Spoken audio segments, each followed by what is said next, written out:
Hello, everyone. I know it's right before lunch, so we'll try to be quick and efficient.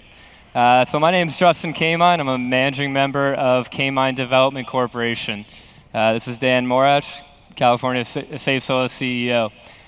So just a quick background on us, which is very relevant to this whole story, is that for the past 30 years, our family has been developing, owning, and operating large-scale infrastructure across the U.S. Our basis and background was that we owned and operated 600 megawatts worth of natural gas cogen facilities. We then got very large into telecom, carrying 1/3 of the nation's dial-up as a family-run business across 40 different cities. And then 6 years ago, we wanted to, as a family, when my brother and I graduated college, really focus on the sustainable technologies and technologies that could really make a meaningful and impactful change across not only the US, but all across the globe. So we got involved into solar power plants and built 100 megawatts or so of that, and then focused on the sustainable agriculture and technologies and products that could really make a meaningful and impactful change. So we invested into Aero Farms, which is an indoor LED farm. And then also with Dan, about 6 years ago, was their seed investment into his technology, and have been following and growing with him ever since. So Dan, I know it's been a very interesting story, and for the past background with the family and how you got involved into your technology. Yeah, sure. Thanks, Justin. My own background is as a project finance banker in energy and infrastructure. Done $20 billion of financings over the course of my career. And so we looked at a lot of different technologies. I had a training in organic chemistry in college, and so I was able to look at technology from a financial and a risk perspective.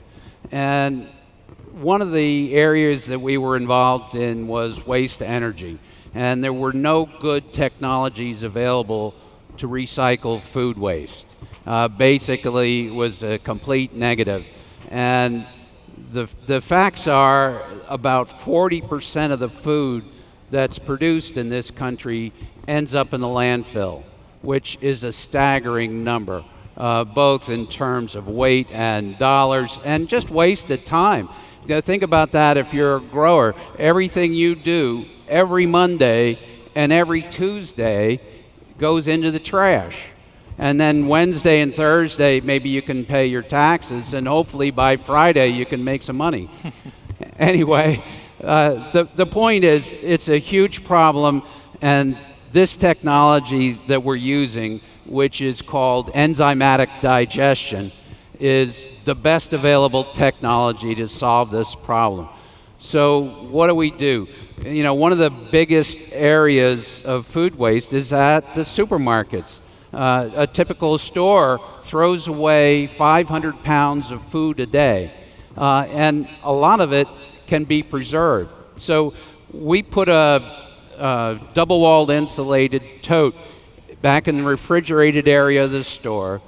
The store staff culls the produce aisle, fruits and vegetables, most of what they get. It's about 80%. And then there's meat, fish, deli, bakery, dairy, and so on. All of that gets collected one day. It gets taken back to the distribution center that same day.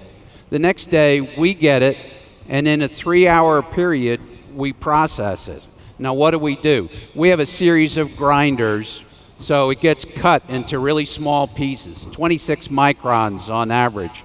And then we use a portfolio of enzymes, which basically take long-chain molecules, proteins, fats, and carbohydrates, and cut them into short-chain building block molecules, amino acids, fatty acids, and simple sugars. And then on day 3, it goes to the farm, goes through the drip lines and into the root zone, and those amino acids make cell proteins, the fatty acids make cell membranes, and the sugars provide the energy. So you're basically growing microbes in the soil. And the microbes are the first step in the food chain in the soil. You may have heard that a teaspoon of soil has as many microbes in it or more than the total population of the world. Well, that's the beginning of the food chain. That's about building healthy soil and growing good crops in a healthy soil. So that's our technology. Absolutely, and from a non-biologist and agronomist, I kind of rationalize it and pitch it with, we're essentially mimicking the human digestion process. If you think about what you and I do for breakfast and soon lunch, we're grinding it up, we're using digestive enzymes, and within 3 hours, we're absorbing those nutrients. Now we're just doing so actually at an infrastructure level, taking in all that food and utilizing it to its maximum benefit the very next day to be put into the soil, or even potentially a pig and chicken the next day. So it's that full balanced diet that we're now feeding, really creating this whole circular economy, but doing so on an infrastructure level where there's tens of thousands of tons of fresh food waste, and I can now service hundreds of thousands of acres or animals per year. And that's what really got us as a family excited about this whole opportunity to really make not only an impact in the California market, but that this technology, this problem of food waste and soil health and creating a more circular economy is really a global issue. So Dan, I know when we first invested and then now I've really grown with you, you brought up this whole 5-point plan that really excited us and really interested us in this whole technology. Do you explain? Sure. It's a huge market and a huge opportunity. This is basic infrastructure. So how do you develop infrastructure? Well, our step one was to get the patents. So we have a series of both process and product patents in hand. And then step two was basic logistics. We're able to co-locate our plants with the distribution centers for the major supermarkets, which means that they can then use their trucks free backhaul basically. We're maintaining the cold chain all the way from the store back to our plant, which is located next door to the distribution center. And so that minimizes the cost of moving all those tons, and it also maximizes the quality of what we get as an input. And it gives us like a utility relationship with that supermarket. We're like the power company with the power line or the cable company. You essentially have created a natural long-term relationship.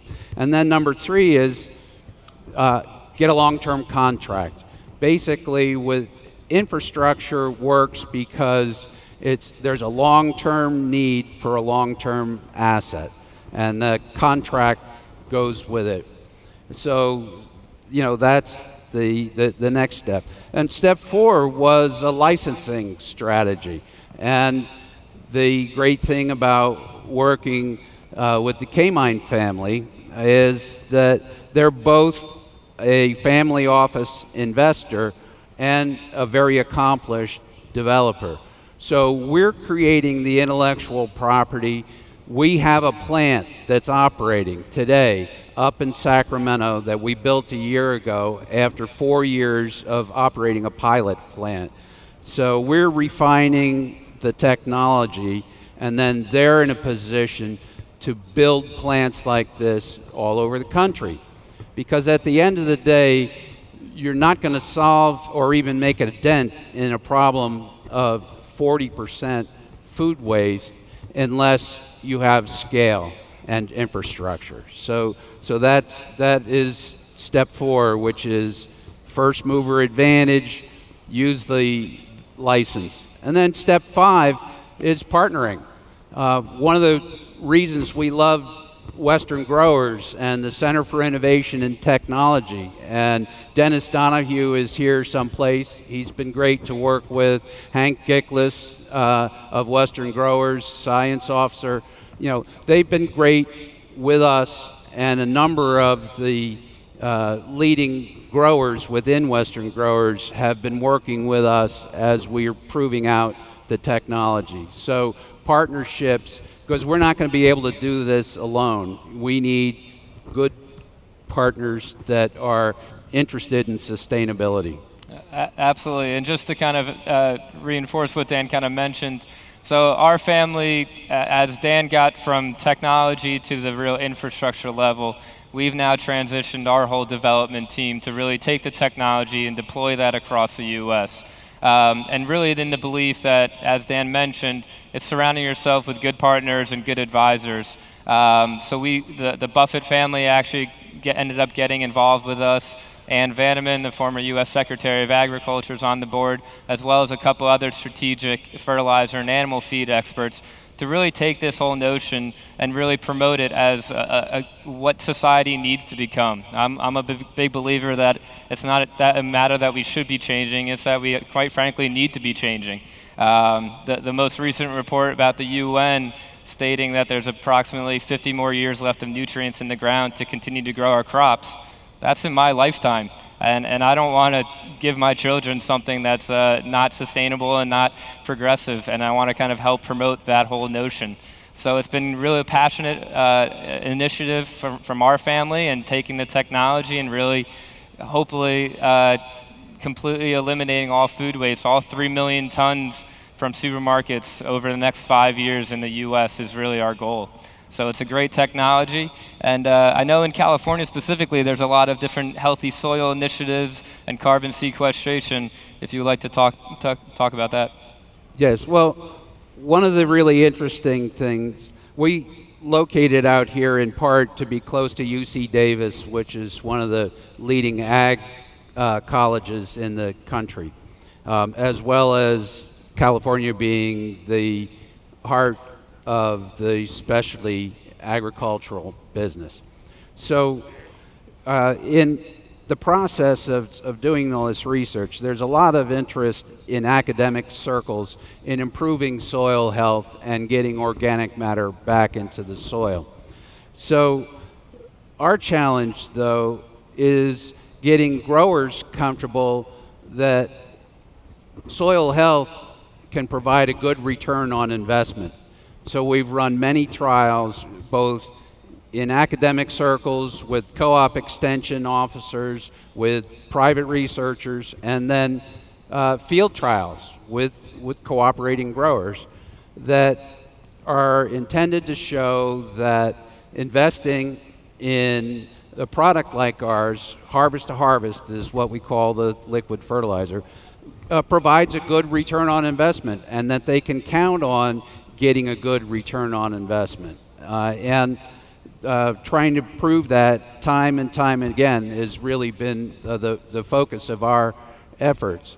But at the same time, there's a lot of interest now in California about the Healthy Soils Initiative and about sequestering carbon in the soil as a way of reducing greenhouse gas impacts on the climate. And it turns out that the recent research that's come out has shown that the permanent carbon sequestration in soil is actually a byproduct of microbial activity in the soil. It's from the detritus, basically, of microbial activity.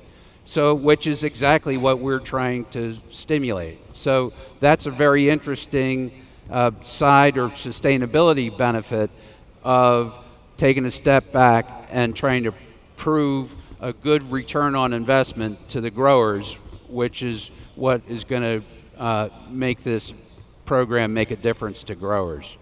Absolutely, and this whole notion of sustainability is something that we've, as a family, have really focused on. It's not only about investing into sustainable technologies that can eliminate food waste, increase soil health, but it's also the belief that in order to have the greatest impact in the world, you also need to have a sustainable and profitable business, because that's the way you actually get to scale, and that's the way you actually make meaningful and impactful change. What does sustainability really mean to California Safe Soil, and how does this all kind of come together? Well, we joke about it a little bit that sustainability means that we're all still in business next year. So, and that really is critical, and the focus has to be on the bottom line economics. It's the same for Save Mart Supermarkets is our supply partner. They signed a 10-year contract with us. This program saves work for their staff, it improves store hygiene, and it'll save a significant amount of money for the company compared to their alternatives. So that's what sustainability is all about. It's got to be bottom line oriented. But also, in the long run, it's about your legacy. I mean, there's some great things about agriculture in terms of, fewer farmers feeding more people. The cost of food has come down, so on. But we've also got this legacy of some problems. We have a nation of obese diabetics. We have 40% food waste. And these are problems that can be solved with good science, and that's what sustainability means to us. Absolutely. Well, that's great. Well, I know we have a couple more minutes. I don't know if we want to ask any questions or any other comments. Everyone's hungry? Oh, sure.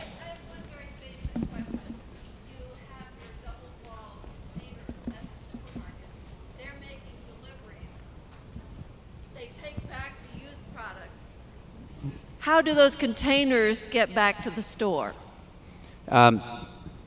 We wash them, disinfect them, and it goes back on their trucks. They can be stacked up, and it's very efficient for them to get it back to the store. So, and these seafood grade bins increase store hygiene and really reduce the transportation cost and the greenhouse gases associated with that food waste. So it's really getting backhauled to their distribution center or to one of our facilities that's in close proximity to their supermarkets.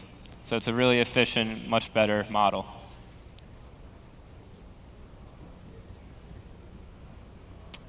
Anything else? All right. Oh, one more? Oh, right. Do you only use this process with organic foods so that your product that you spread on the soil does not spread more pesticides, herbicides, etc.? Keep in mind that this is material that's in the supermarket, offered for sale to people, and it's already been cleaned and there are no pesticides on it. So what we get is right after it's been offered for sale to the public. And composting is considered to be organic, even if some of the food that is in the compost was not grown organically. And under that same consideration, the NOP considers what we do to be producing an organic certifiable product. And I think just to add that, which I think we didn't touch on, the ability to provide a consistent and pathogen-free product every single time to the farmers, and that quality control. We really run these processing facilities with pharmaceutical grade kind of standards. And that quality control and that pasteurization and that assurance to the farmer that every single time out the door they're getting that quality and that pasteurization and that consistent product with all the varied nutrients, the macro and the micronutrients, is really an important step for not only the technology, but then also when we talk about scale and implementation across the U.S., and working with some of these big partners, it's that type of assurance is imperative to the success. We're regulated by the California Department of Food and Agriculture, and we did a challenge study in the lab at UC Davis where they inoculated harvest to harvest with Salmonella, E. coli, and Listeria. There's 3 parts of our process: the digest, the pasteurization and stabilization, and each phase of our process completely eliminated the pathogens in every trial that they did of several. And that's on the basis that the CDFA gave us a license and said they'd approve our building a plant like this any place in California. So if anyone's up in Sacramento, feel free to come and tour the facility. That's Thank right. you. Thank you.